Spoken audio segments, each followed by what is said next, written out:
So, where is Dinosaur National Monument? It's way up in the corner of Utah and Colorado, and you can see on the slide way at the top it says Utah and Colorado. It's a very large park, a monument, and most of it's in the Colorado area. But way off on the left, you'll see it says Quarry Visitor Center, and that's where we're heading. Okay. There's the welcoming gate to the National Monument. And why isn't it a national park? Monuments are set aside for trying to preserve specific things. In this case, it's trying to preserve the fossil bone quarry for us to be able to see. Before we go in, though, I want to just show you some geology here, because that's what it's about.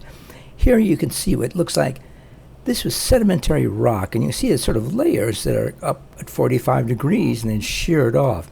These were laid down when this was flat, and it's been pushed up and the Rocky Mountains were formed and sheared off. But that means that these layers are up at a 45-degree angle, which is great because when you're inside the building, the dinosaur bed is up at a 45 degrees, okay? Here is the quarry building from the outside, and you can see there's something unusual about it. Off to the right, you can tell that it's up against a part of the quarry. This is called the Carnegie Quarry, and it's much larger right and left than the house. But the house part here they wanted to preserve so people could go in and see what was found here. And what was found here was pretty unusual. Here is an inside view, and again you can see that the wall here to the right, which contains a lot of bones still in place, is at that 45 degrees, and you can view it at the ground floor, which you see there, or the balcony, which you can see up there. So the tour takes you in both places there. At least it's comfortable here. I'm sure in summertime this is very hot. This is a survey of the wall. It shows some of the bones here. Remember, these bones are just mineralized replacement of the bone structure. So they look like bones are hard as rocks, since they are, in fact, rocks or minerals. But about 1,500 of these fossilized bones have been left here for the audience to see and realize how many of them are jumbled here together. A real prize for the paleontologist trying to find. Here is, again, I want to emphasize that these aren't really the bones you're going to see, and you have been seeing. Here is a thigh bone. Now that's the bone from our hip down to our knee, and this is a thigh bone of a dinosaur. You can see it's pretty substantial. That's my hand on it. They let you touch it because, again, these are made of rock. It's fortunately just a different kind of mineral composition of things around them, and let them separate it then from the surrounding areas there. I want to show you a picture of the dinosaurs that came from this quarry here, and why the quarry is so famous, because it supplied so many wonderful and bizarre dinosaurs here. Up at the very top, you'll see the Barosaurus, and with its long neck. I mean, that was a spectacular find.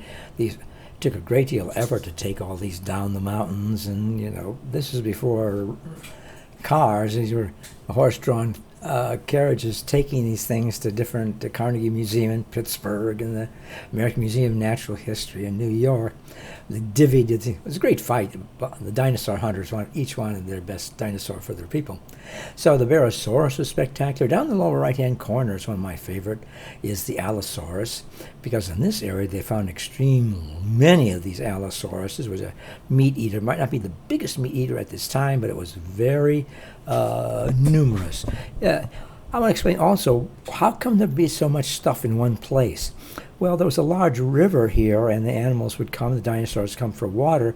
A drought hit, and they kept coming, obviously, as the river got smaller and smaller, and finally totally dried out, and all the animals that had come here died in the riverbed. And they stayed there until there was a great deal of flooding came along, and the flood washed the bones down the river.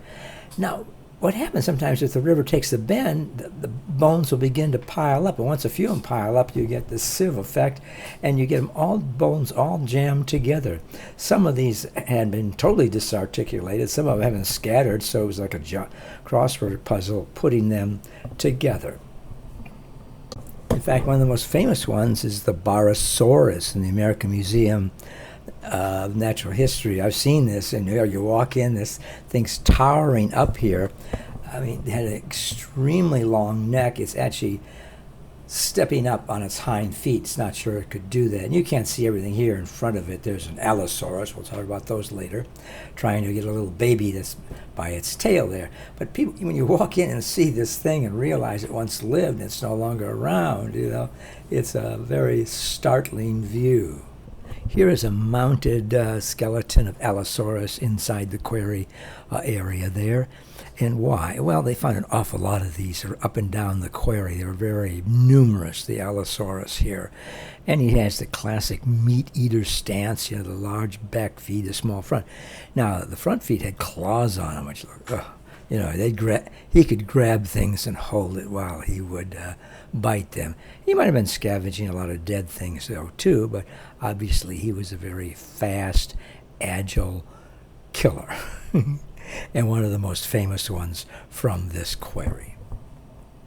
Okay, by now the child in you is wondering, okay, where's T-Rex? Some of the little kids in the quarry, I could hear them asking that question. I have here a diagram of the geological period that we're talking about.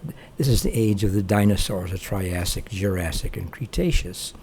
The Jurassic is the middle, and you'll recognize that name from the great bunch of movies. And the quarry was in the late Jurassic period, 149 million years ago, where that's where the Allosaurus was. And incidentally, around this time, too, they began to see the fossil evidence of evolution of early mammalian forms that they could detect at this time with the classic mammalian teeth structure. Apparently, as far as I could tell, they were small, furry animals that stayed out of the way and were nocturnal. I think I would, too, if Allosaurus was around.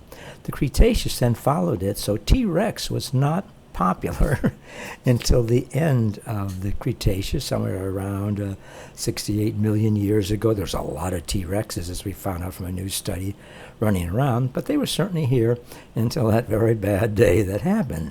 And the bad day was when that asteroid hit the Earth around 65 million years ago, and where it hit, it caused molten rock to be ejected around the world and fell back in and burned every forest in the world, which turned the sky into soot, probably dropped the temperature 20 degrees, certainly killed all the plants. And of course, when you kill the plants, you kill the herbivores. Who likes to eat herbivores? T-Rex. And so you really had an extinction of at least the large dinosaurs. So it's interesting when you think about it. Who made it through?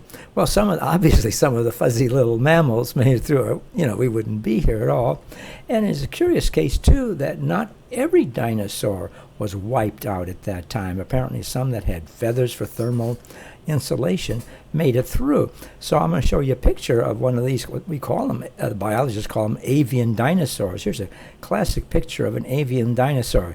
Now, normal people just call them birds, okay?